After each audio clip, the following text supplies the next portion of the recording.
Je n'ai pas été invité au mariage de mon frère à New York. Le même mariage que j'ai aidé à payer. Il m'a envoyé un email disant « Tu n'es que le chauffeur. Tu n'as pas ce genre d'argent. N'essaie même pas de venir. Si tu veux y assister, contente-toi de regarder la vidéo. » J'ai répondu en une seule phrase « D'accord. Profite bien de ton grand jour. » Le lendemain matin, il n'arrêtait pas d'appeler. Mais moi? J'étais occupé à être le chauffeur. J'ai lu le message 2 fois, puis une 3e fois, laissant chaque mot prendre sa place comme des pierres jetées dans une eau calme. Ma mère est devenue complètement silencieuse quand je lui ai montré l'écran. Mon père a suivi le grain de la table en bois, ses yeux refusant de croiser les miens comme si le bois pouvait expliquer quelque chose qu'il ne voulait pas dire à voix haute. Personne ne m'a défendu. Personne n'a même prononcé mon nom. Je n'ai pas pleuré. Je n'ai pas argumenté. J'ai simplement fermé mon ordinateur portable et attendu que l'air dans la pièce se brise. Rien. J'ai appelé ma mère ce soir-là, cherchant un nom pour la vérité. Elle a décroché et a immédiatement commencé à décrire les centres de table floraux. « As-tu lu son email ?» ai-je interrompu. La ligne est devenue vide. Ne rendons pas les choses plus grandes qu'elles ne le sont, Sarah. Il est stressé, tu sais comment il est. Il a dit que je n'étais que la chauffeuse. Il a dit que j'étais trop pauvre pour être là. Eh bien, dit-elle lentement, sa voix s'amincissant, peut-être qu'il vaut mieux que tu passes ton tour cette fois. Moins de stress pour tout le monde. Moins de stress pour tout le monde. Comme si ma présence était une dette à régler, comme si mes sentiments n'étaient qu'une interruption mineure dans la vie plus importante de Marcus Miller. Maman, sais-tu d'où vient réellement l'argent pour ce mariage? Une autre pause a suivi, plus longue cette fois. Je pouvais entendre le léger bruit de ses pantoufles sur le sol, un son agité et coupable. Nous en parlerons plus tard, dit-elle finalement. Ne fais pas de scène. Elle a raccroché avant que je puisse répondre. 2 jours plus tard, alors que ma famille était à Manhattan pour finaliser les arrangements, mon téléphone a sonné. Ce n'était pas le lieu de réception, et ce n'était certainement pas mon frère. C'était mon père.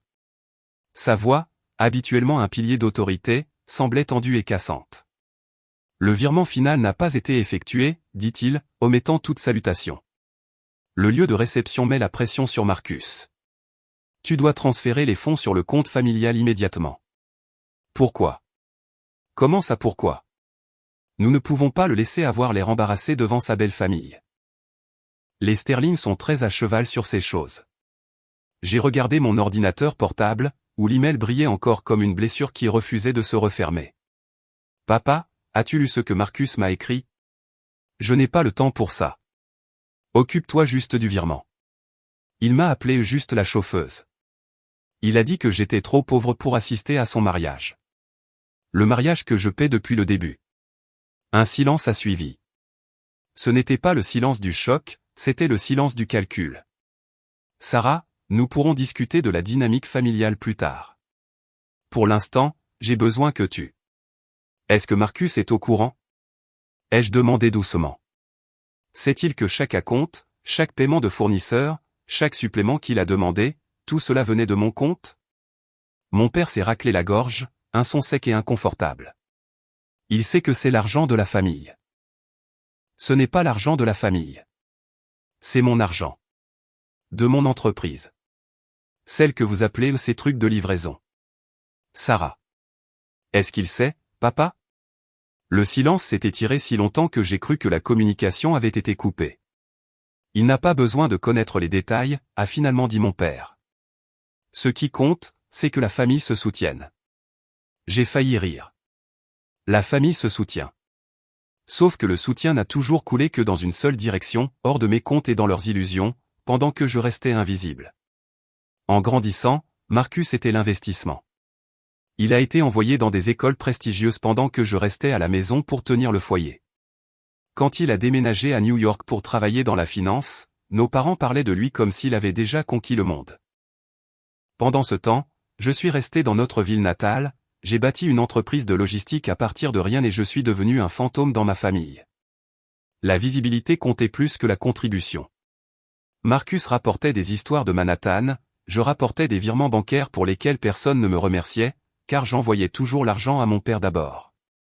Marcus croyait que c'était un pécule que nos parents avaient constitué spécialement pour lui.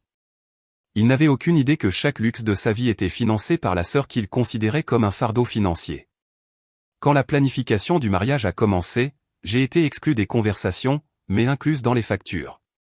Ma mère appelait et disait, « La compte est du vendredi. Tu t'en occuperas, n'est-ce pas ?» Ce n'était jamais une question, c'était une affirmation. Et je l'ai fait, à chaque fois, en supposant que le fait d'être le pilier finirait par être remarqué. C'était ma première erreur. « Je m'en occupe, papa », ai-je dit au téléphone, ma voix aussi neutre que son silence. Bien. Je savais qu'on pouvait compter sur toi. Il a raccroché sans un au revoir. J'ai posé le téléphone et je suis allé à ma fenêtre. Dehors, le soleil de fin d'après-midi projetait des ombres longues et nettes sur mon allée, où 3 des camions de mon entreprise attendaient les tournées de demain. Chacun représentait un contrat que j'avais remporté, un client que j'avais servi, une réputation que j'avais bâtie de mes propres mains. Marcus pensait que j'étais juste la chauffeuse. Mes parents pensaient que j'étais juste la banque. Aucun d'eux n'avait jamais demandé ce que j'avais construit pendant qu'ils regardaient ailleurs. Je ne voulais pas dire que j'enverrais l'argent. Je voulais dire que j'allais enfin couper le moteur. Mon frère m'avait désinvité de son mariage parce qu'il pensait que je n'étais personne. Mais il avait oublié une chose, j'étais celle qui maintenait en mouvement le monde qu'il aimait tant. J'ai regardé les camions une dernière fois, puis j'ai sorti mon téléphone et j'ai bloqué le numéro de mon père. Pour la première fois de ma vie, j'étais prête à lâcher le volant. Le lendemain matin de l'email, je me suis réveillé avec 17 messages non lus. Aucun d'eux ne mentionnait ce que Marcus avait écrit.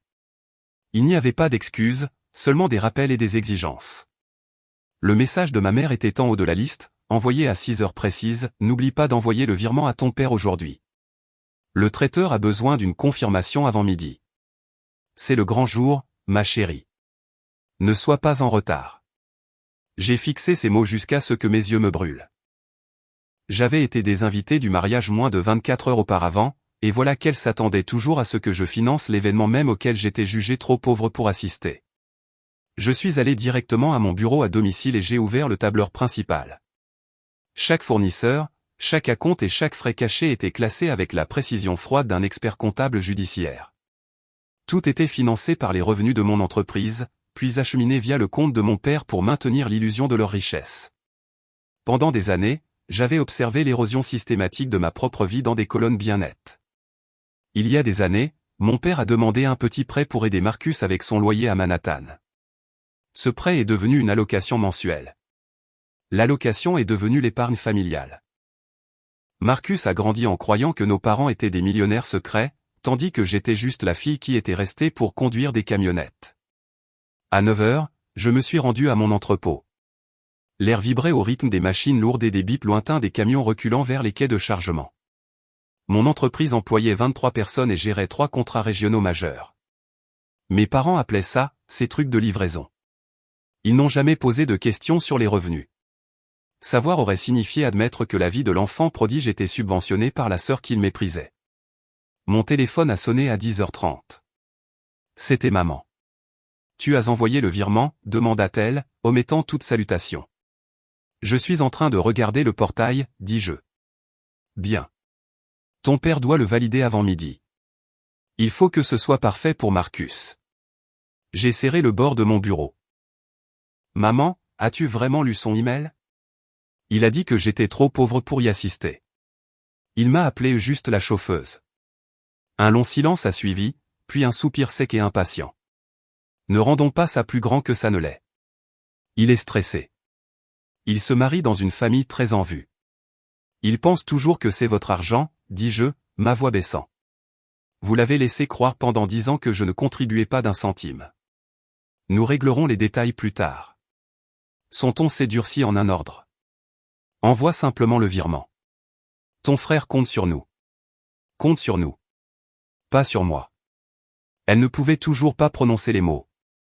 J'ai compris alors. Ils ne m'ont pas défendu parce que me défendre signifiait s'exposer. S'ils disaient à Marcus que je payais pour sa vie, ils devraient admettre qu'ils étaient fauchés. Ils ont choisi son ego plutôt que ma dignité. À 11h15, une crise a éclaté sur le plancher. Le camion 7 a eu une panne mécanique, bloquant une livraison majeure pour notre plus gros client. Mon manager s'est précipité, la panique dans la voix. Sarah, Richemont va résilier le contrat si nous manquons cette fenêtre. J'ai fermé mon portail bancaire et je me suis levé. Je n'avais pas besoin d'un tableur pour connaître l'état de ma flotte. Dévier la livraison Henderson à demain. Amener le camion 12 à la base 6 et commencer le rechargement immédiatement, ai-je ordonné, ma voix calme alors que le chaos tourbillonnait autour de moi. Je m'occuperai personnellement du client. Allez-y, pendant les 45 minutes suivantes, j'ai coordonné la reprise. Là où d'autres voyaient une crise, je voyais un puzzle. À midi, la cargaison de remplacement était sur la route. Crise résolue. C'est ce que je fais. Je résous les problèmes pendant que d'autres en créent. En retournant à mon bureau, un SMS de mon père est apparu. Le lieu de réception demande le solde final. Fais le virement maintenant.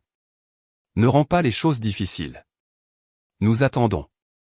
Je me suis assise et j'ai regardé l'horloge. 12h10, la date limite était passée. J'ai ouvert mon application bancaire et j'ai fixé le virement en attente. Le paiement final pour le traiteur, les fleurs et l'éclairage de luxe. C'était celui qui rendrait le mensonge complet. Mon père comptait sur la fille qu'il considérait comme médiocre pour protéger la fierté du fils qu'il a considéré comme une employée. Je n'ai pas annulé le virement. Je ne l'ai pas envoyé non plus. J'ai simplement fermé la session, fermé l'ordinateur portable et éteint les lumières de mon bureau. Je me suis tenu à la porte et j'ai regardé mes camions partir dans le soleil de l'après-midi, chacun un contrat que j'avais remporté, une réputation que j'avais bâtie. Ils pensaient que le moteur tournerait éternellement.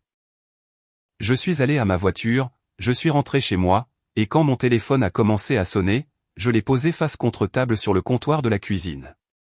Pour la première fois en 6 mois, je l'ai laissé sonner. 3 jours après l'email, un rappel automatique est apparu dans ma boîte de réception. Le solde final pour Riverside Events était dû dans les 48 heures. Le montant brillait sur mon écran, 47 000 $.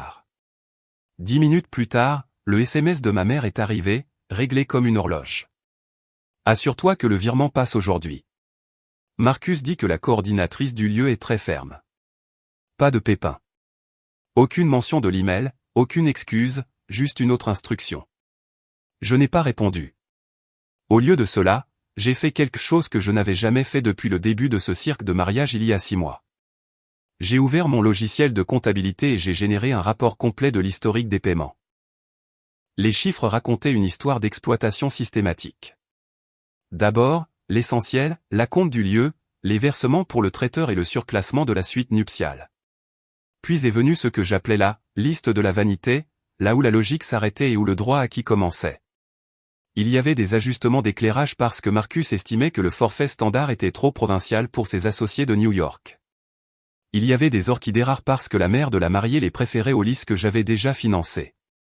Il y avait un forfait drone cinématographique pour capturer une cérémonie que je ne verrais qu'à travers un écran. Le total, 127 000 $. C'était de l'argent qui aurait pu acheter 3 nouveaux camions pour ma flotte. C'était de l'argent qui aurait pu financer l'expansion dans le comté que j'avais été forcé de retarder. Aucun de ces paiements ne portait le nom de Marcus. Pour lui, c'était un héritage familial. Il vivait dans un fantasme où nos parents avaient de l'argent à ne plus savoir qu'en faire, et ils avaient entretenu ce fantasme en utilisant mon succès pour acheter son amour tout en me gardant invisible. Mon téléphone a sonné. Marcus. Je pouvais entendre le bruit de fond d'un atelier de tailleur haut de gamme. Des ciseaux qui coupent, des voix feutrées et le doux bruissement de tissus coûteux. Papa dit que tu es lente avec le virement, encore une fois. Sa voix était désinvolte, distraite. Je suis à mon dernier essayage. Occupe-t'en, veux-tu? Sais-tu seulement d'où vient cet argent? Il a ri. Des économies de maman et papa. Ils ont travaillé dur pour que je puisse représenter la famille comme il se doit. Pourquoi? Et que penses-tu que je fais, exactement? Tu gères leur compte ou un truc du genre. Écoute, Sarah, papa a dit que cet argent me permet de commencer ma nouvelle vie au bon calibre. Je ne peux pas passer pour un fauché devant les sterling. Il a fait une pause et je l'ai entendu murmurer quelque chose au tailleur. Honnêtement, c'est probablement mieux que tu ne viennes pas.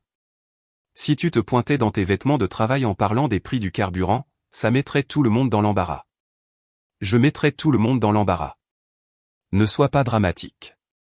Fais juste ton travail et envoie le virement. Il a raccroché sans un au revoir. 1 heure plus tard, mes parents ont appelé ensemble, sur haut-parleur. Je pouvais les imaginer blottis autour de la table de la cuisine, répétant leur texte. Ma chérie, commença mon père, sa voix soigneusement mesurée, nous devons protéger la confiance en soi de Marcus en ce moment. S'il savait qu'il dépendait de l'argent de la livraison de sa sœur, cela détruirait son estime de soi avant son grand jour. Et mon estime de soi à moi. Silence. Pourquoi le laissez-vous me traiter comme une chauffeuse embauchée alors que je finance ces orchidées? Ma mère est intervenue.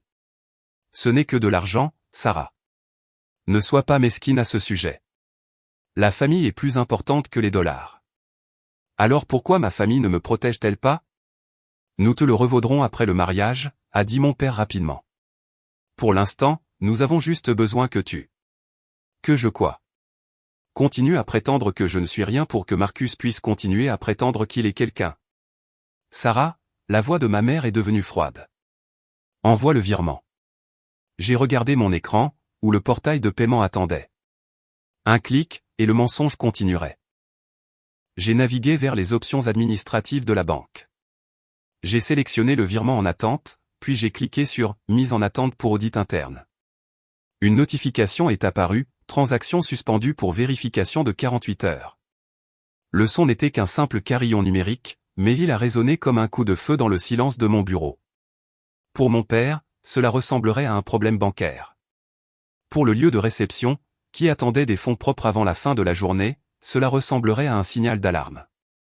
J'ai fermé mon ordinateur portable et je suis descendu à l'entrepôt.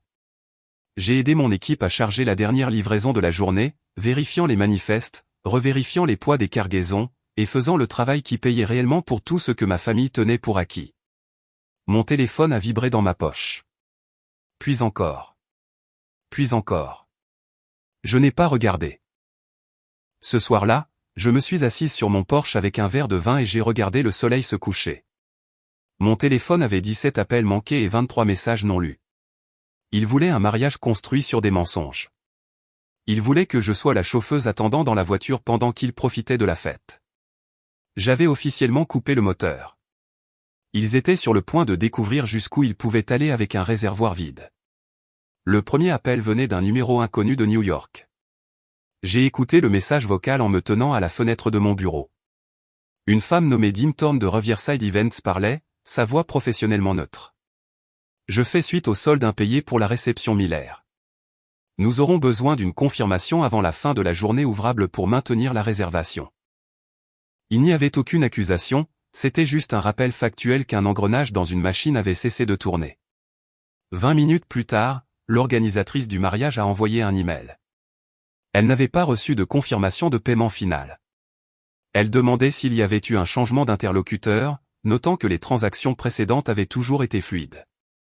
Un changement d'interlocuteur. Le monde extérieur commençait à remarquer le vide que j'avais laissé. Le fantôme qui signait les chèques ne répondait plus. Je n'ai répondu à aucun des deux messages. En milieu d'après-midi, le pare-feu familial a cédé. Mon père a appelé. As-tu tout réglé? Il n'y a pas eu de bonjour, pas de demande de nouvelles de ma santé, juste la seule question que je me posais depuis une décennie. Que veux-tu dire par tout? Il y a eu une inspiration brusque. Le lieu a appelé Marcus. Marcus m'a appelé. Les fonds familiaux n'ont pas été débloqués. Que se passe-t-il? Je ne suis pas sûr. Qu'a dit Marcus? Il panique, Sarah. Les sterling posent des questions. La voix de mon père avait une pointe d'anxiété dentelée qu'il essayait, sans succès, de masquer. Y a-t-il un problème avec le compte? Y a-t-il une raison de croire que quelque chose ne va pas? Silence. Je pouvais presque l'entendre se recalibrer, essayant de trouver un moyen de m'ordonner d'envoyer l'argent sans reconnaître ce qu'il demandait réellement. Assure-toi que c'est réglé, dit-il finalement, revenant à son ton le plus sévère. Nous n'avons pas besoin de problème en ce moment. Il a raccroché avant que je puisse répondre. 1 heure plus tard, Marcus a appelé. Sa voix était tendue, le ton contrôlé de quelqu'un terrifié de perdre son sang-froid en public. Que se passe-t-il avec le paiement? Il n'est pas passé. Un lourd silence a suivi. Je pouvais presque entendre son cerveau échouer à traiter une information qui ne correspondait pas à ses attentes. Comment ça, il n'est pas passé? Je veux dire, je n'ai jamais dit que je m'occuperais de celui-ci. Tu t'en occupes toujours. M'as-tu réellement demandé de l'aide, ou as-tu simplement supposé que la chauffeuse garderait la voiture en marche pour toujours? Il respirait fort maintenant, cherchant des mots qui me forceraient à reprendre mon rôle. Ce n'est pas drôle, Sarah. Je ne ris pas, tu me fais passer pour un idiot. Non, je ne te couvre simplement plus. Qu'est-ce que ça veut dire, ça? Ça veut dire exactement ce que ça sonne, Marcus. Tu m'as désinvité de ton mariage parce que tu pensais que j'étais trop pauvre pour y assister. Tu m'as appelé juste la chauffeuse, et maintenant tu appelles pour demander pourquoi la chauffeuse ne paie pas pour ta fête. Cet email, ce n'était pas je ne voulais pas dire. Tu as pensé chaque mot, et je t'ai entendu. La ligne est devenue silencieuse. Le reste de l'après-midi s'est déroulé dans un étrange silence. Il n'y avait aucun message de ma mère, aucun suivi de mon père. Je savais ce qui se passait. Ils se regroupaient, ayant des conversations frénétiques à mon sujet sans moi, essayant de trouver comment résoudre le problème que j'étais devenu. Ils cherchaient un autre moyen de financer le mensonge, pour découvrir que chaque chemin menait à la sœur qu'ils avaient méprisée. Ce soir-là, le coup de grâce a été porté. Un email de la direction du lieu de réception est arrivé, adressé à mes parents et en copie à Marcus et à moi. Le solde final de la réception Miller Sterling reste impayé. Le paiement doit être reçu dans les 48 heures pour éviter l'annulation des services. Veuillez indiquer qui sera responsable de ce paiement à l'avenir. L'email a accompli ce qu'aucun appel téléphonique n'avait réussi à faire. Il a rendu la situation visible aux personnes extérieures à la famille. Il a créé une trace écrite. Il a posé une question qui ne pouvait plus être esquivée ou mentie en privé. Qui sera responsable? J'ai regardé les accusés de réception apparaître un par un. Marcus, ma mère, mon père. Tous lisaient les mêmes faits froids et durs. Tous réalisaient que la main invisible qui maintenait leur monde ensemble avait finalement lâché prise. Mon téléphone a vibré avec un SMS de Marcus. Nous devons parler. Je l'ai lu. Je n'ai pas répondu. Pour la première fois de ma vie, mon silence n'était pas ignoré. C'était le problème tout entier. Le lendemain soir, mon téléphone a sonné. C'était ma mère, mais elle n'a pas appelé comme elle le faisait habituellement, rapide, impatiente, déjà à mi-pensée au moment où je répondais. Cette fois, elle a laissé sonner une fois, 2 fois, 3 fois, comme si elle n'était pas sûre que je décrocherais, comme si elle n'était pas sûre de la version de moi qui répondrait. Je l'ai laissé sonner une 4e fois avant d'appuyer sur le bouton. Allô maman. Sarah, as-tu une minute pour parler? Ces 6 mots m'ont glacé. Je ne me souvenais pas qu'elle m'ait jamais demandé de mon temps auparavant. Elle me parlait habituellement comme on parle à un interrupteur, en supposant que la pièce s'éclairerait sur commande. Je suis là. Elle a expiré lentement. Ce n'était pas le soupir irrité d'une femme accablée par ma présence, mais quelque chose de plus lourd. La défaite. Les choses se sont compliquées. Une pause. Le lieu de réception est difficile. L'organisatrice n'arrête pas de poser des questions. Marcus est dépassé. Elle s'est arrêtée à l'endroit exact où la réassurance vivait habituellement. L'espace vide où je serais normalement intervenu pour tout arranger. Le moment où l'on s'attendait à ce que je dise, je m'en occupe. Je n'ai rien dit. Sarah, es-tu toujours là? Je suis là. Je ne suis juste pas sûr de ce que tu veux que je dise. Je veux. Elle s'est reprise. Je n'essaie pas de te mettre la pression. J'ai juste besoin de comprendre ce qui se passe. Ce qui se passe, c'est que je prends du recul. Recul de quoi? De tout. Des paiements, de la planification, du rôle silencieux que tout le monde m'a assigné sans jamais me demander si j'étais d'accord. Une longue pause a suivi. Je pouvais l'entendre peser ses mots, essayant de les façonner en quelque chose qui me toucherait sans trop en révéler. Si tu n'es pas impliqué, dit-elle prudemment, les choses sont beaucoup plus difficiles que ce que je pensais. J'ai laissé cet aveu planer entre nous. Ce n'étaient pas des excuses. Ce n'était même pas une reconnaissance complète de ma valeur.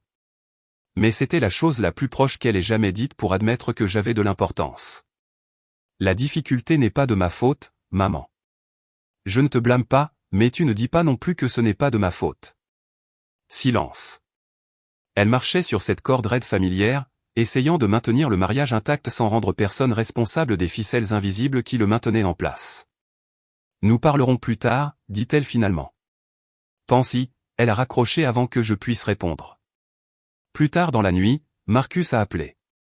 Sa voix était différente, plus calme.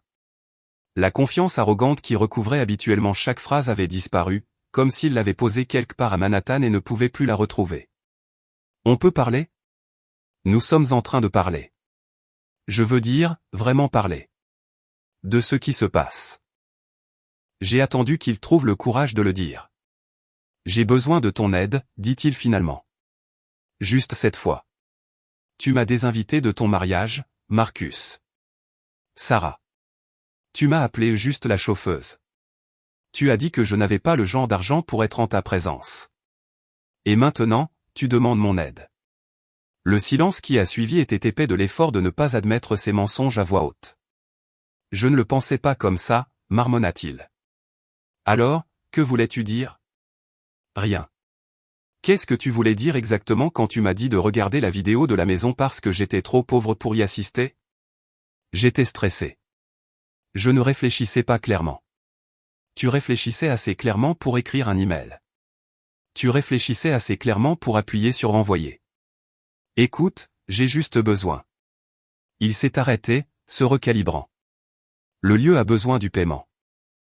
L'organisatrice a besoin d'une confirmation. J'ai besoin d'aide pour remettre la logistique sur les rails. Dans quelle capacité est-ce que j'aiderai ? Que veux-tu dire ? Quel rôle est-ce que je joue dans ta vie, Marcus ? Suis-je ta sœur, ta comptable, ta chauffeuse ? Il a hésité, cherchant une réponse qui lui obtiendrait ce qu'il voulait sans rien changer. Tu es ma sœur, dit-il finalement. Ce n'était pas ta réponse il y a une semaine. L'appel s'est terminé peu de temps après. Il n'y a pas eu de résolution. Il n'y a pas eu d'excuse sincère. Il y a juste eu la reconnaissance silencieuse des deux côtés que quelque chose avait changé de façon permanente. Les anciennes règles ne s'appliquaient plus. Cette nuit-là, la conversation de groupe familial s'est animée. Des messages sont venus de ma mère, de mon père et de Marcus, mais aucun ne m'était adressé. Il y avait des déclarations vagues sur le fait de « régler les choses » et de « se rassembler en famille ». Le ton était plus doux qu'il ne l'avait jamais été, mais l'intention restait la même, ils voulaient restaurer ce qu'ils avaient perdu sans nommer le prix que j'avais payé. Maman, nous devrions tous nous appeler demain, pour clarifier les choses. Papa a accepté, la famille d'abord. Marcus, je suis ouvert à tout ce qui fonctionne. Il ne donnait plus d'ordre, il faisait des demandes. Non pas parce qu'il comprenait enfin ma valeur, mais parce qu'il n'avait pas d'autre choix. J'ai lu chaque message. Je n'ai répondu à aucun d'eux. Le lendemain matin, Marcus a envoyé un dernier SMS. Je vais trouver une solution. Mais fais-moi savoir si tu changes d'avis. J'ai regardé ces mots pendant longtemps. Fais-moi savoir si tu changes d'avis. Comme si ma décision était une humeur. Comme si mes limites étaient une négociation. J'ai posé le téléphone et je me suis préparé pour le travail. Pour la première fois de ma vie, il ne savait pas s'il pouvait compter sur moi. Cette incertitude les terrifiait. Ils commençaient enfin à réaliser que les fondations qu'ils avaient ignorées n'étaient plus disposées à être piétinées. Les excuses sont arrivées 2 jours plus tard. Un SMS de Marcus est apparu alors que j'examinais les taxes trimestrielles sur le carburant. Je suis désolé si l'email t'a contrarié. J'ai fixé ce seul mot, si. C'était un chef-d'œuvre de non-excuse. Il ne s'excusait pas pour sa cruauté, il s'excusait pour le désagrément de ma réaction à celle-ci. Ma blessure n'était qu'un problème technique dans la planification de son mariage qui devait être corrigé. Je n'ai pas répondu. J'ai laissé le message dans le vide numérique pendant que je terminais ma journée de travail, trouvant une étrange satisfaction à le laisser attendre. Ce soir-là, un appel de groupe est arrivé, coordonné. Mes parents et Marcus, tous connectés en même temps. Ma mère a parlé la première, sa voix soigneusement réglée pour paraître légère et enjouée. Nous avons pensé que ça pourrait aider de parler, de clarifier les choses. Qu'est-ce qui a besoin d'être clarifié, exactement ? Le mariage, l'email, la confusion. La confusion. Le mot a atterri comme un scalpel.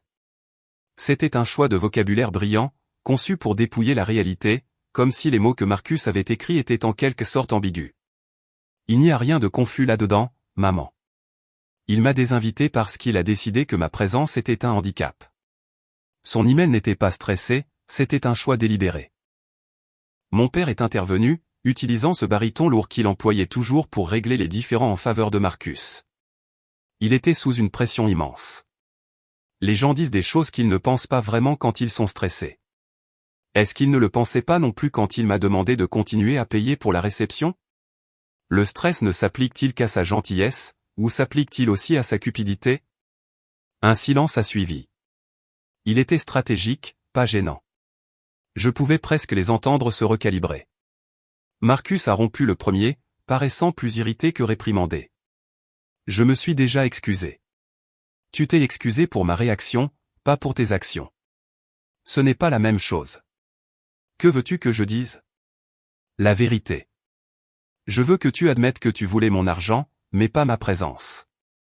Je veux que tu reconnaisses que tu m'as traité comme une fonction au lieu d'une personne. Il y a eu un autre changement sur la ligne, un recalibrage silencieux. Ils n'essayaient pas de comprendre ma douleur, ils essayaient de restaurer l'équilibre sans changer la structure sous-jacente. Marcus a essayé un angle différent. On peut juste passer le mariage d'abord? Tu peux venir si tu veux. On s'occupera des trucs personnels après. J'ai juste besoin d'aide pour régler les derniers détails. Donc tu veux mon aide maintenant, et ma dignité à un moment non spécifié dans le futur. Ce n'est pas de la réconciliation, Marcus. C'est un sauvetage. J'essaie, Sarah. Non, tu essaies d'obtenir ce dont tu as besoin sans rien donner en retour. C'est ce que tu as toujours fait. Ma mère est revenue à la charge, sa voix se tendant d'un bord désespéré. Personne n'essaie de te manquer de respect. Nous voulons juste que toute la famille soit réunie pour le grand jour de Marcus. Je suis de la famille quand il y a une facture à payer. Je suis juste la chauffeuse quand il est temps de célébrer. Silence de mort. Ce n'est pas juste, dit Marcus doucement. Tu as écrit ces mots, pas moi. Tu as appuyé sur envoyer, et maman et papa étaient assis dans la pièce d'à côté et n'ont rien dit. J'ai laissé ça en suspens dans l'air. Alors ne me dis pas ce qui est juste. L'appel s'est terminé sans résolution. C'était le même mépris avec lequel j'avais vécu pendant 20 ans, seulement maintenant adouci par une fine couche de préoccupation superficielle. Plus tard dans la nuit, Marcus a envoyé un dernier SMS. Vas-tu aider ou non? Il n'y avait aucune prétention, aucune douceur. Il y avait juste un droit acquis à nu. Il croyait toujours que mon refus était un problème logistique à résoudre, pas une conséquence de son propre comportement. Je n'ai pas répondu. J'ai activé le mode « Ne pas déranger » et j'ai mis mon téléphone dans un tiroir. Au matin, les messages étaient passés de l'insistance à l'urgence frénétique. Les demandes ont remplacé les ordres. Mais aucun message ne contenait les mots qui comptaient vraiment. Personne n'a dit que j'avais raison. Personne n'a dit qu'ils avaient tort. Ils pensaient qu'une excuse creuse suffirait à restaurer le sol sous leurs pieds. Ce n'était pas le cas. Je me suis réveillé avec un téléphone vibrant d'une énergie désespérée. 14 appels manqués, 26 SMS, 3 messages vocaux. Tous des 3 mêmes personnes. Je n'en ai lu aucun. Au lieu de cela, je suis sorti du lit et j'ai suivi la routine qui avait construit ma vie pendant qu'ils étaient occupés à décorer la leur. Café, ordinateur portable, logistique, manifeste. Mon entreprise avançait, que ma famille soit prête ou non à affronter la vérité. J'avais 3 nouveaux contrats qui commençaient la semaine prochaine. Mon directeur d'entrepôt demandait déjà s'il fallait embaucher des chauffeurs supplémentaires. J'ai passé 1 heure dans un monde qui répondait à l'effort et à l'expertise au lieu du droit acquis et des mensonges. L'appel du monde extérieur est arrivé juste après 9 heures. Mademoiselle Miller, ici Mademoiselle Thorne de Riverside Events.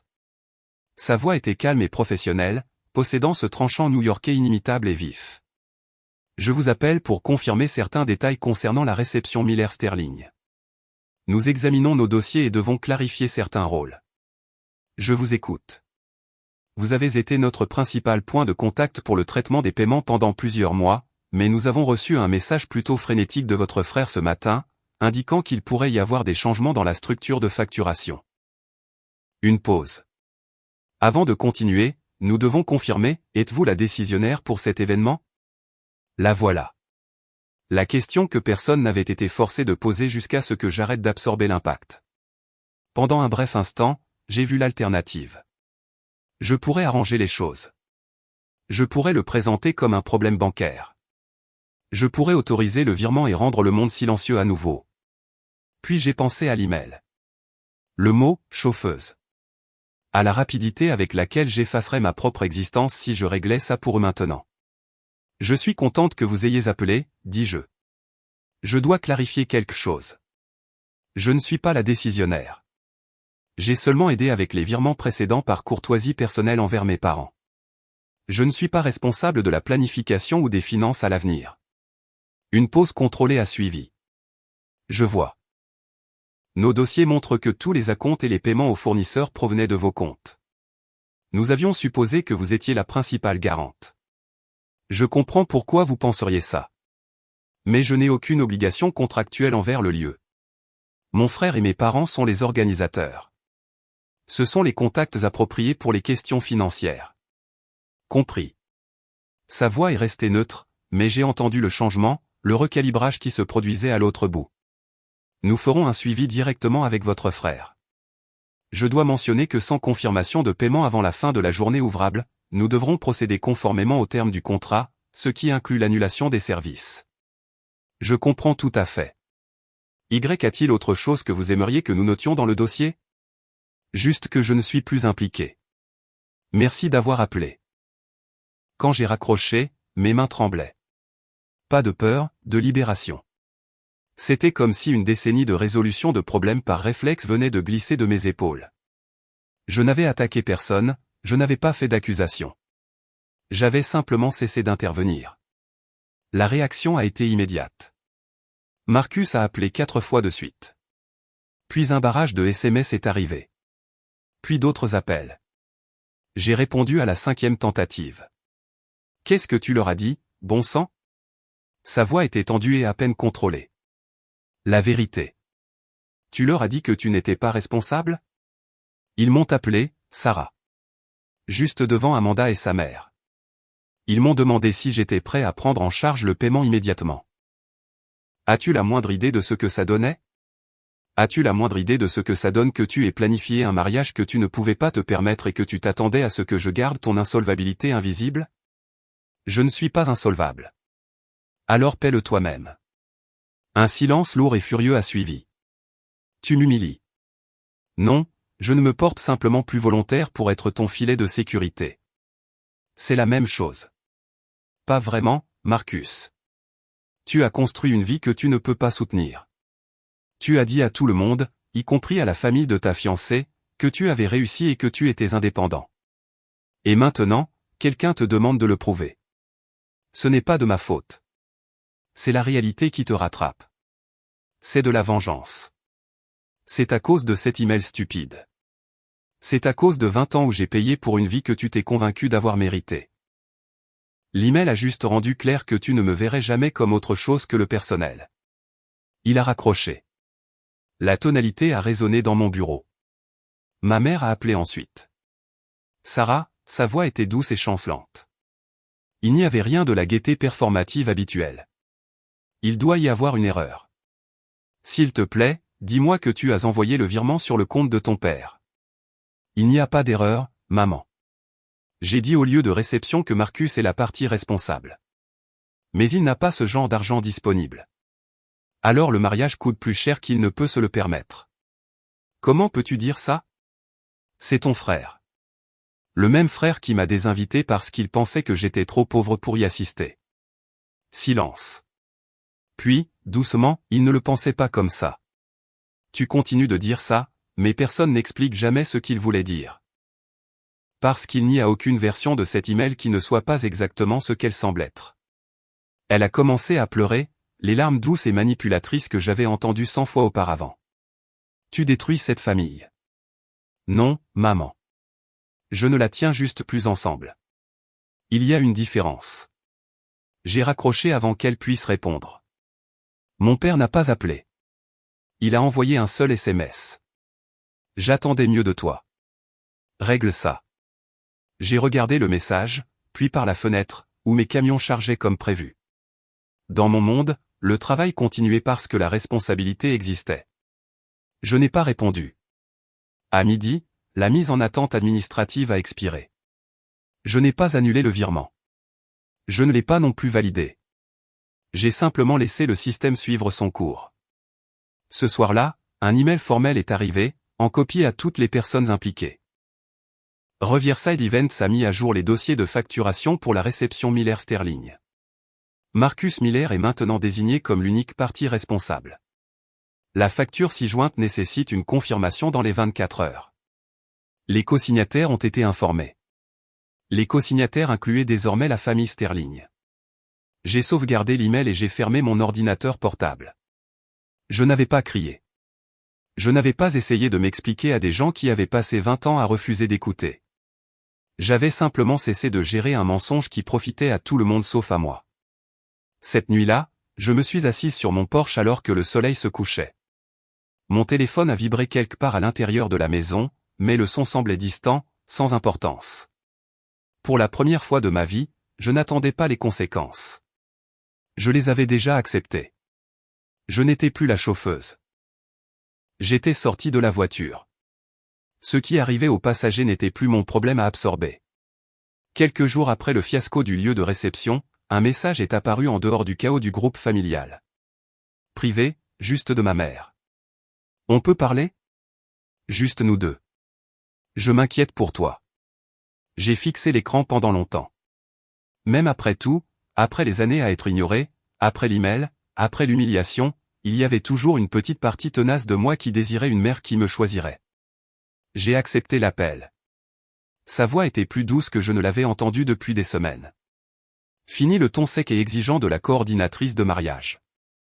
À sa place, il y avait quelque chose de plus doux, la voix qu'elle réservait habituellement pour réconforter Marcus. « Comment vas-tu vraiment, ma chérie ?» Elle a passé 10 minutes à me poser des questions sur ma vie, des petites choses, des choses tendres. Quand avais-je pris un jour de congé pour la dernière fois? Est-ce que je mangeais correctement? Comment l'entreprise gérait-elle l'expansion? Pendant un bref instant, j'ai eu l'impression qu'elle me voyait enfin. Pas comme une source de fonds, pas comme une solution logistique. Comme sa fille. Puis, prudemment, elle a abordé le sujet. Les choses ont été si difficiles entre toi et Marcus. Ça me brise le cœur de voir ça. Ça n'a pas à être comme ça, maman. Je sais, je sais. Une pause. Je comprends ce que tu ressens. Peut-être plus que je ne l'ai laissé paraître. Marcus peut être aveugle parfois. Il se concentre tellement sur l'horizon qu'il oublie de regarder qui marche à côté de lui. Quelque chose a vacillé dans ma poitrine. L'espoir, fragile et inconnu. Je veux juste qu'il me voie comme une personne, dis-je doucement. Je ne veux pas qu'il échoue. Je n'ai jamais voulu ça. C'est juste que... J'ai passé tellement d'années à tout maintenir ensemble, et personne ne l'a jamais remarqué. Personne n'a jamais dit merci. Je t'entends, Sarah. Je t'entends vraiment. J'avais l'impression d'être invisible. Comme si je n'étais réel que lorsqu'il y avait une facture à payer. Ça a dû être si solitaire.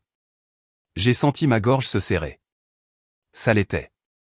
Elle a écouté, elle a fait de doux bruits de compréhension, et pour la première fois en 20 ans, j'ai complètement baissé ma garde. Je lui ai tout raconté.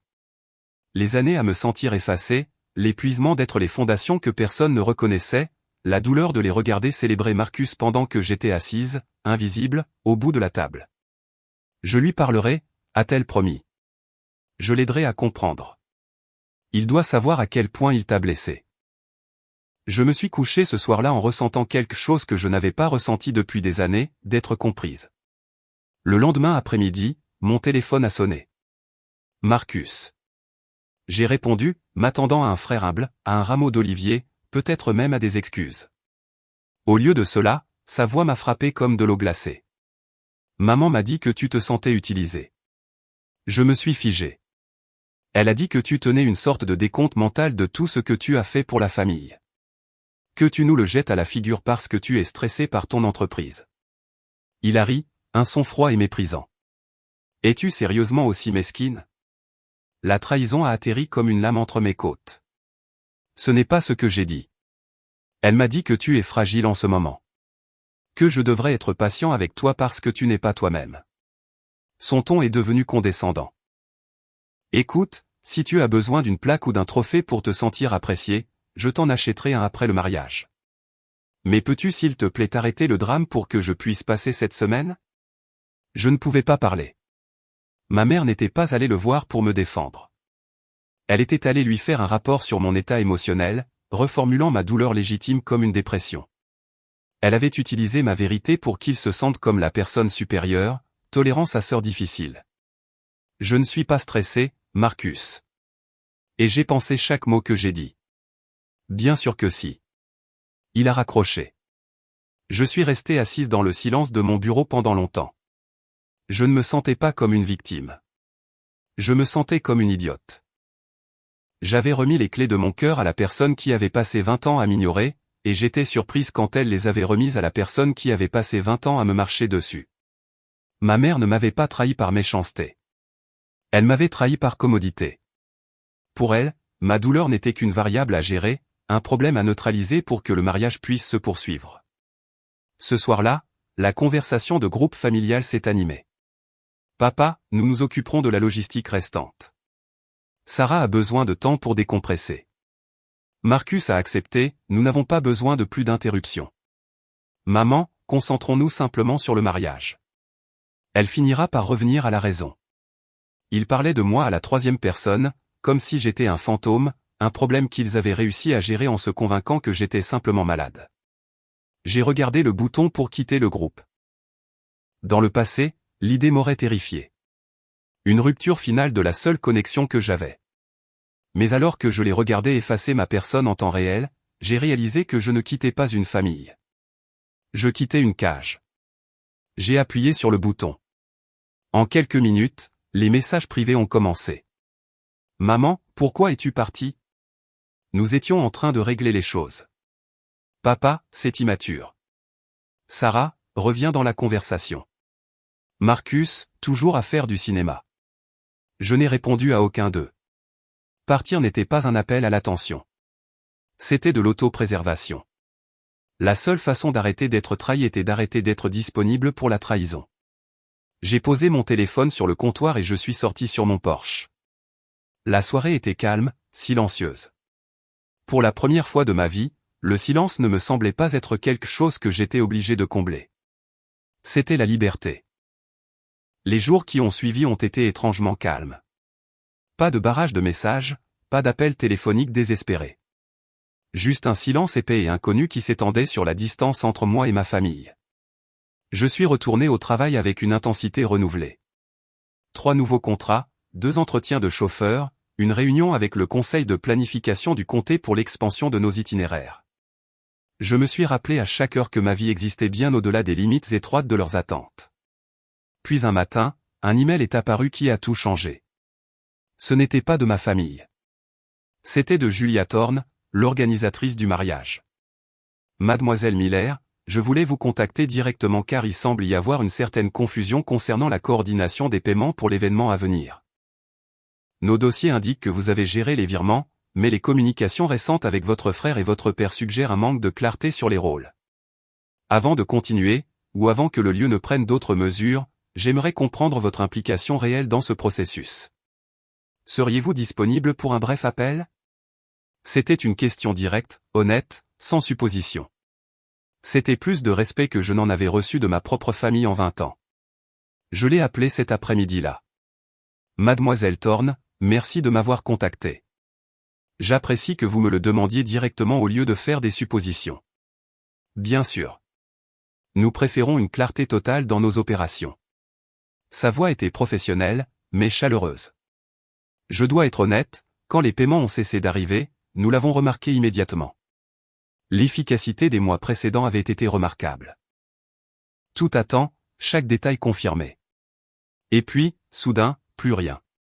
Je peux expliquer ça. S'il vous plaît. J'ai pris une profonde inspiration. Je finançais les paiements via le compte de mon père parce que personne d'autre dans la famille n'assumait la responsabilité financière. Mais je n'ai jamais été la décisionnaire.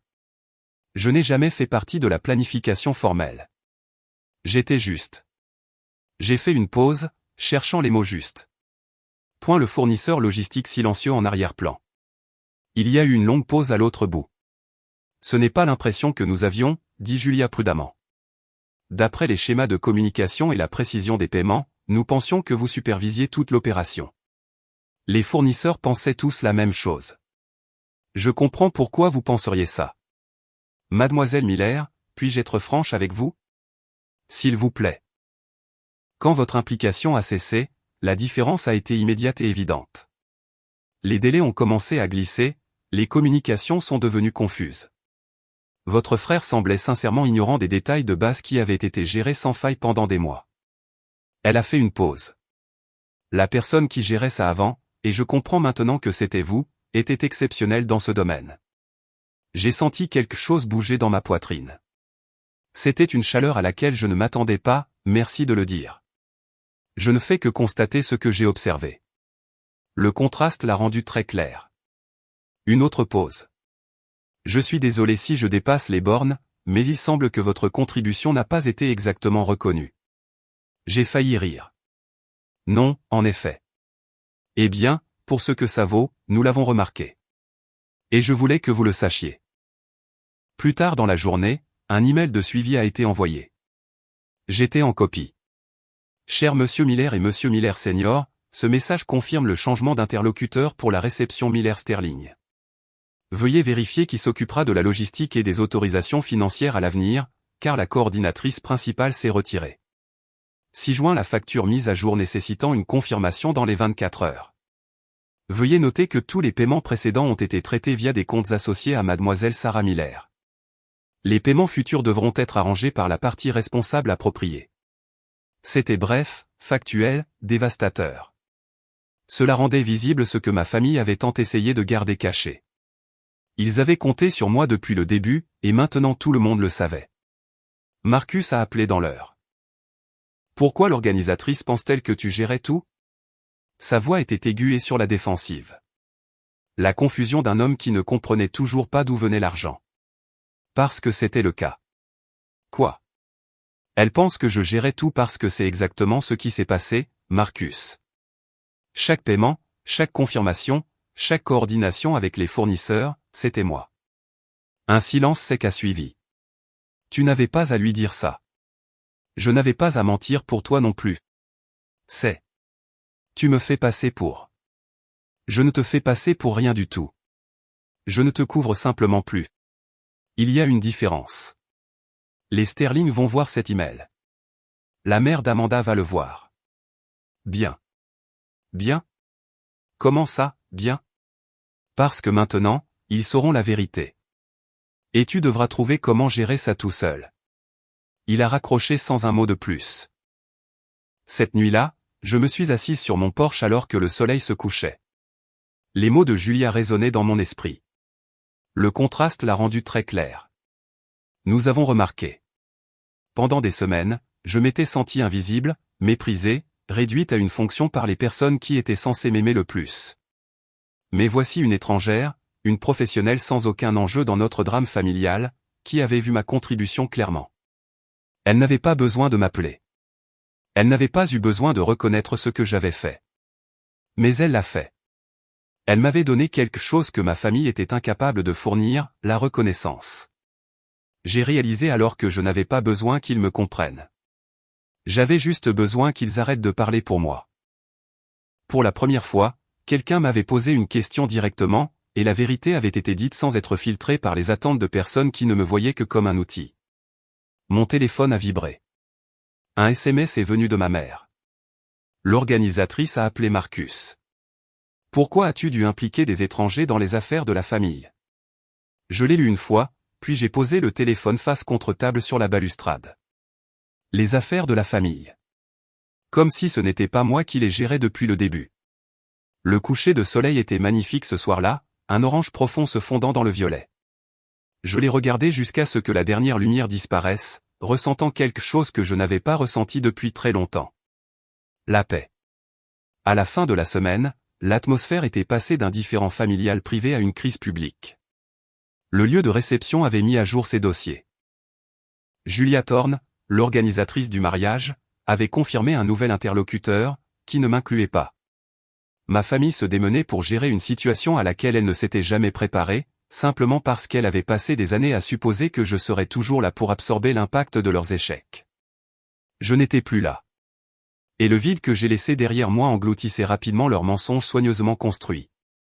La demande de confirmation finale est arrivée le mardi matin. C'était un email formel de Riverside Events, envoyé à toutes les parties concernées, Marcus, mes parents, sa fiancée Amanda et, pour la première fois, ses parents, Richard et Catherine Sterling. Ceci est un dernier avis concernant la réception Miller-Sterling, lisait-on dans l'email. Le solde impayé de 47 000 $ doit être reçu dans les 48 heures pour maintenir la réservation. Nous exigeons une confirmation formelle de la partie responsable et une autorisation de paiement valide. Le non-respect de cette consigne entraînera l'annulation immédiate de tous les services. Je l'ai lu 2 fois. Je savais exactement ce que ma famille attendait. Ils attendaient que je voie les noms des Sterling sur cette ligne de copie et que je panique. Ils s'attendaient à ce que je me précipite pour les sauver une dernière fois et éviter un scandale public à tout prix. Au lieu de cela, j'ai ouvert mon ordinateur portable et je me suis connecté à mon logiciel de comptabilité. J'ai sorti l'historique des transactions des 18 derniers mois. Ce n'était pas juste une liste de chiffres, c'était une feuille de route du droit acquis de mon frère. J'ai regardé la progression de sa cupidité se dérouler en colonnes bien nettes. Il y avait les acomptes essentiels pour le lieu et les versements pour le traiteur du début du printemps, mais ceux-ci ont été rapidement éclipsés par ce que j'appelais les « factures de la vanité ». J'ai vu les milliers de dollars dépensés pour des forfaits de drones cinématographiques, les améliorations d'éclairage que Marcus insistait être nécessaires pour son image, et les orchidées rares que la mère d'Amanda préférait. Chaque ligne représentait une partie de mes revenus durement gagnés, acheminés via le compte de mon père pour maintenir la fiction de leur richesse. J'ai exporté l'historique complet dans un seul fichier PDF. Propre, professionnel et indéniable. Puis j'ai composé ma réponse. Chère direction de Riverside Events, ai-je écrit. Merci pour votre communication concernant la réception Miller-Sterling. Je vous écris pour confirmer formellement que je ne suis plus impliqué dans la coordination financière de cet événement. Tous les paiements précédents ont été effectués par moi à titre de courtoisie personnelle envers ma famille et ne représentent pas un engagement contractuel continu. J'ai continué, rendant la situation limpide. Pour vos dossiers, j'ai joint un historique complet des paiements, documentant chaque virement que j'ai effectué depuis mon compte professionnel, Miller Logistique LLC, vers le compte personnel de mon père, qui ont ensuite été transmis à votre lieu de réception et aux fournisseurs associés. Cette documentation inclut les dates, les montants et les objets de chaque transaction. Veuillez adresser toutes les futures demandes de renseignements et factures aux organisateurs principaux de l'événement, Marcus Miller et Robert Miller. J'ai relu le brouillon 3 fois, j'ai joint le fichier d'audit et j'ai appuyé sur « Envoyer ». En moins d'1 heure, mon téléphone s'est mis à vibrer si violemment qu'il a failli glisser de mon bureau. Maman, papa, Marcus. Ils appelaient en séquence désespérée et superposée. Je n'ai pas répondu. Au lieu de cela, j'ai ouvert mon logiciel de suivi des emails et j'ai regardé les accusés de réception s'allumer, comme une rangée de dominos qui tombent. Marcus l'a ouvert le premier, suivi de mon père 5 minutes plus tard. Puis le véritable impact a atterri. Julia Thorne l'a ouvert, et en quelques secondes, Richard et Catherine Sterling avaient tous deux accédé à la pièce jointe. Le silence numérique qui a suivi était plus lourd que n'importe quel appel téléphonique. J'imaginais la scène à New York. Amanda montrant l'email à ses parents. La confusion dans leurs yeux, et la prise de conscience soudaine et brutale. Qui est Sarah? Pourquoi la chauffeuse payait-elle pour tout le mariage? Et Marcus, debout au milieu d'un mensonge qu'il ne pouvait plus soutenir, incapable d'expliquer pourquoi sa sœur était la principale garante de son style de vie. Les questions ont commencé à affluer immédiatement. Mon téléphone a vibré avec un SMS de Julia Thorne. Je viens de recevoir votre documentation. C'est complet. Merci pour la clarté, mademoiselle Miller. Nous contacterons directement votre frère. Puis un appel est arrivé sur la ligne de mon bureau.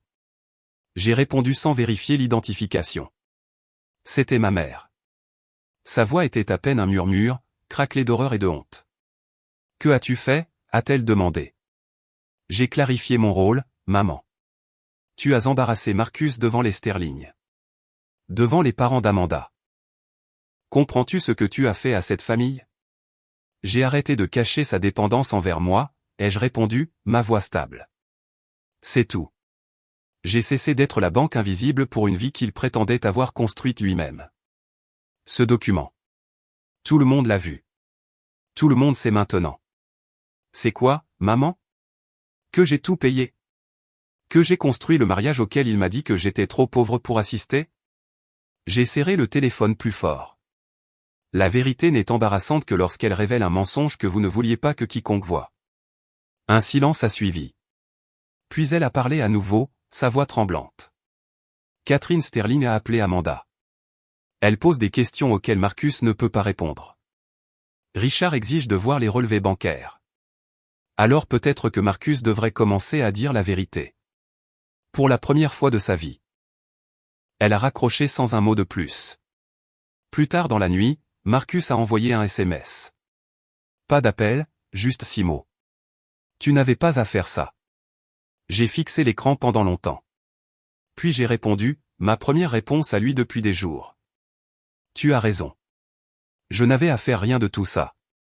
Je n'avais pas à payer pour ton appartement, ta voiture ou ton mariage. J'ai choisi de te soutenir pendant 20 ans. Maintenant, je choisis de ne plus le faire. Les 3 petits points sont apparus, ont disparu, puis sont réapparus. Puis plus rien. Il n'avait pas de réponse parce qu'il n'y avait plus de défense possible. Les jours suivants ont été un tourbillon d'activités frénétiques de leur côté. Mes parents se sont démenés pour trouver de l'argent pour combler le vide. Marcus a été forcé d'avoir des conversations angoissantes avec les Sterling. Richard Sterling, j'ai appris plus tard, lui avait demandé directement, savais-tu que ta sœur finançait tout cet événement pendant que tu la méprisais? La façade polie du Golden Boy qui a réussi par lui-même se fissurait. Pour la première fois, quelqu'un demandait à Marcus de prouver qu'il était celui qu'il prétendait être. Et il échouait. J'ai observé tout ça de loin. Ce n'était pas avec satisfaction ou esprit de vengeance. C'était juste avec la reconnaissance silencieuse que la vérité, une fois visible, ne pouvait plus jamais être cachée. Le pouvoir ne venait pas de ce que je donnais, il venait de ce que j'arrêtais de donner. Et pour la première fois, tout le monde pouvait voir exactement ce que cela signifiait. 3 jours avant le mariage, Marcus a rappelé. La bravade avait disparu. Le tranchant de Manhattan qui définissait habituellement sa voix avait été émoussé en quelque chose d'inconnaissable. Il semblait vide, un épuisement profond qui ne vient que lorsque la façade que vous avez construite toute votre vie commence enfin à s'effriter sous son propre poids. J'étais assise dans ma cuisine, regardant la pluie grise strier la fenêtre. Sur mon ordinateur portable, la paie de mes chauffeurs était ouverte. 23 familles dépendaient de moi pour que les roues continuent de tourner. J'ai laissé le silence s'étirer jusqu'à ce qu'il devienne un interrogatoire. Sarah, dit-il, sa voix se brisant sur mon nom. Le lieu de réception vient de signaler le virement. Il parle d'une rupture de contrat. Je n'ai rien dit. Je ne lui ai pas donné le « que s'est-il passé » qu'il cherchait à obtenir. Je sais que j'ai mal géré les choses. L'email était une erreur. J'étais sous une pression immense de la part des Sterling et je l'ai fait payer à la seule personne qui a toujours été là. Il a fait une pause, un souffle tremblant coincé dans sa gorge. Je suis désolé. Je suis vraiment désolé. J'ai écouté au-delà des mots, cherchant le pivot. Dans mon monde, les excuses sans changement de comportement ne sont que du marketing. Ça n'a pas tardé. J'ai besoin que tu fasses le pont, Sarah. Pas parce que je le mérite, je sais que non. Mais la visite finale est demain matin et si le solde n'est pas réglé, le père d'Amanda va voir l'avis d'annulation. Il demande déjà pourquoi le trust familial est soudainement gelé. Pendant une fraction de seconde, un fantôme de mon ancien moi s'est agité. La sœur qui vivait pour être la sauveuse. Celle qui trouvait sa valeur en étant la seule personne capable de réparer l'irréparable. J'ai presque eu pitié de lui. Presque. Qu'est-ce que tu attends de moi, exactement, Marcus? Autorise juste le virement final. Une dernière fois. Je rectifierai le tir dès la fin de la lune de miel. Je te jure que je rectifierai le tir. Comment? Ai-je interrompu? Tu cherches une ligne de crédit, pas une réconciliation. Tu n'as pas de plan pour ma dignité, Marcus. Tu n'en as jamais eu. Tu ne veux pas d'une sœur. Tu veux un plan de sauvetage qui maintienne ton mensonge en vie.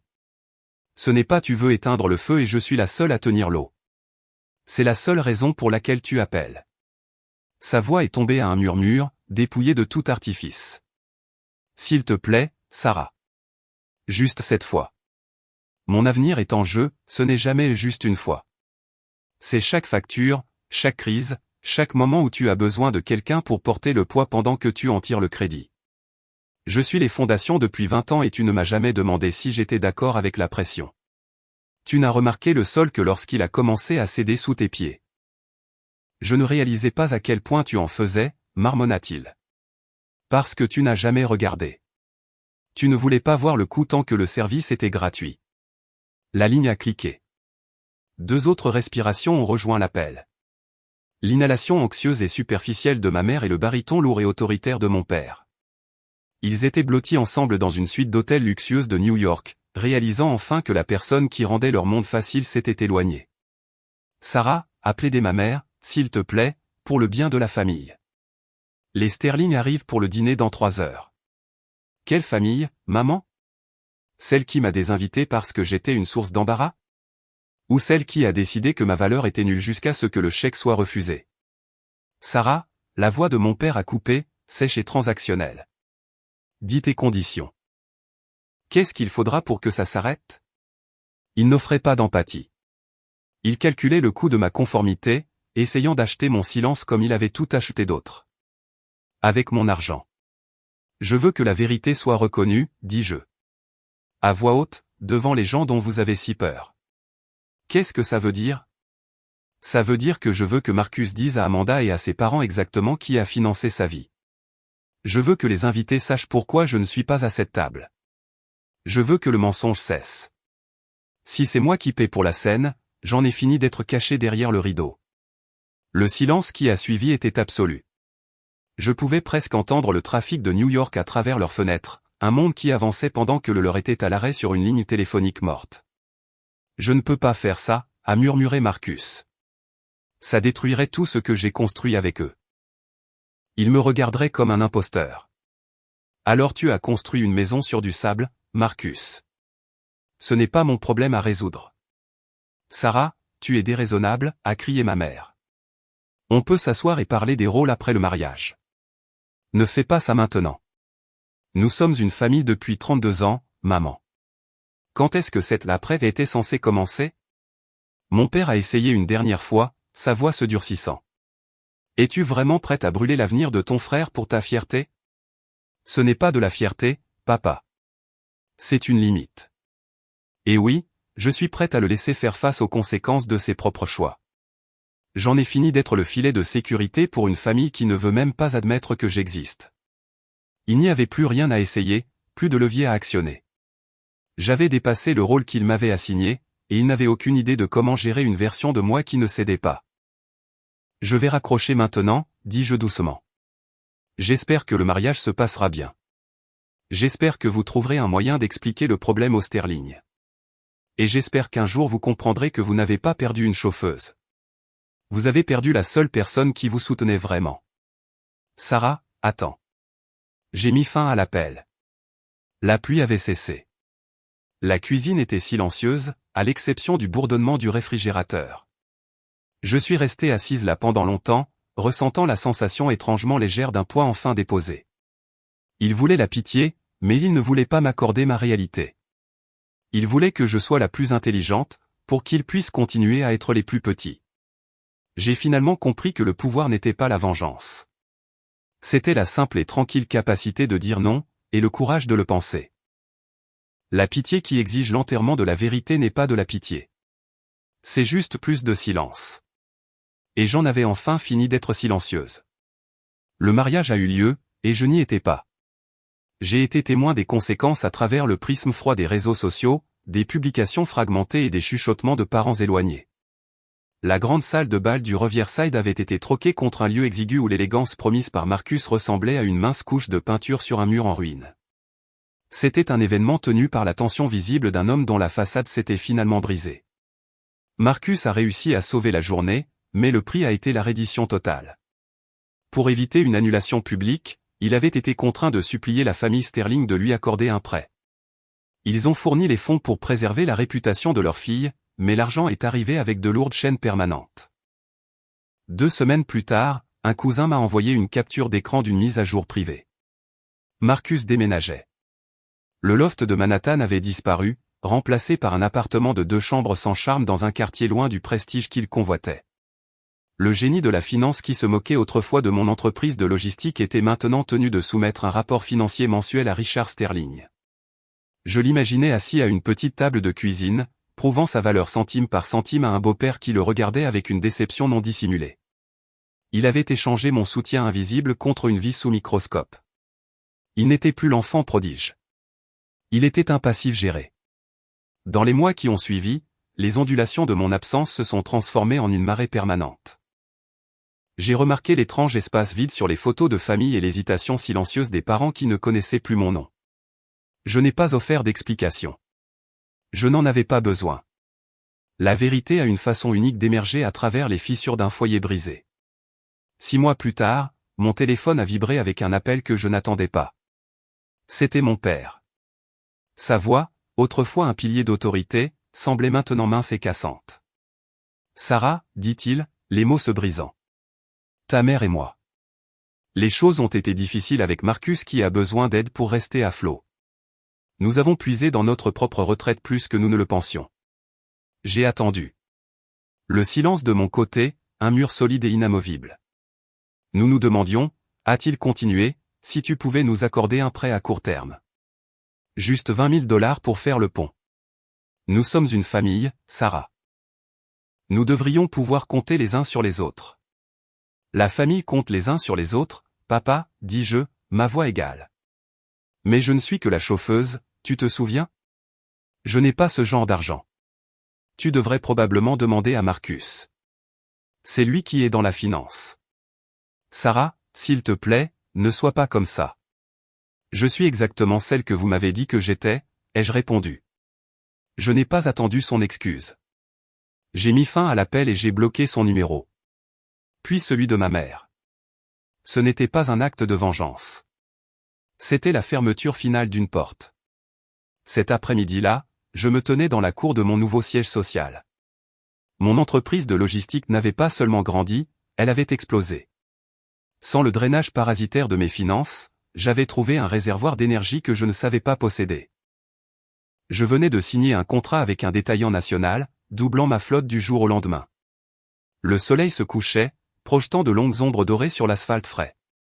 Devant moi se trouvaient 4 camions de livraison lourds flambant neufs, leur peinture blanche brillant dans le crépuscule. Je me suis approché du plus proche et j'ai passé ma main sur l'acier froid du pare-choc. Pendant des années, j'avais retardé cette expansion pour maintenir l'ego de Marcus à flot. Mon téléphone a vibré. Un SMS de Marcus. Je suis dans le pétrin, Sarah. Les Sterling menacent de couper les vivres à Amanda si je n'augmente pas mes paiements. S'il te plaît, juste cette fois. Je n'ai pas ressenti l'envie de répondre. J'ai regardé les camions qui représentaient ma réalité durement gagnée. Je n'avais pas besoin d'une place à la table de Marcus quand j'avais construit tout un empire par moi-même. J'ai fait signe à mon contremaître. Les nouveaux autocollants sont prêts. Oui, madame, dit-il en tenant un pochoir argenté. J'ai regardé le premier camion être marqué. Le nom, Miller Logistique, avait disparu. Le nouveau logo était épuré, audacieux et entièrement mien. Il lisait « SM Strategic Solutions ». Je retirais le nom de famille de mon succès, tout comme ils avaient retiré mon nom de leur célébration. Je n'ai pas perdu ma place dans la famille. J'ai simplement choisi où j'appartenais. En y repensant, je ne ressens qu'une clarté froide et belle. Je vois les schémas qui nous ont façonnés et les règles invisibles que nous étions censés suivre.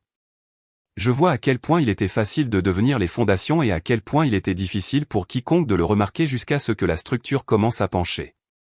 Je ne suis pas la chauffeuse. Je ne l'ai jamais été. J'étais le moteur, le carburant et le navigateur. J'ai sorti mon téléphone une dernière fois, j'ai supprimé le message de Marcus et j'ai définitivement supprimé son contact. Puis j'ai éteint l'écran et je me suis dirigé vers mon bureau. Parfois, la chose la plus puissante que vous puissiez faire est de prendre du recul et de laisser la vérité parler d'elle-même. Et si la vérité est un silence qu'ils ne peuvent plus combler, ce n'est pas mon fardeau à porter. J'avance maintenant. Pas pour eux, pas contre eux, mais simplement pour moi-même.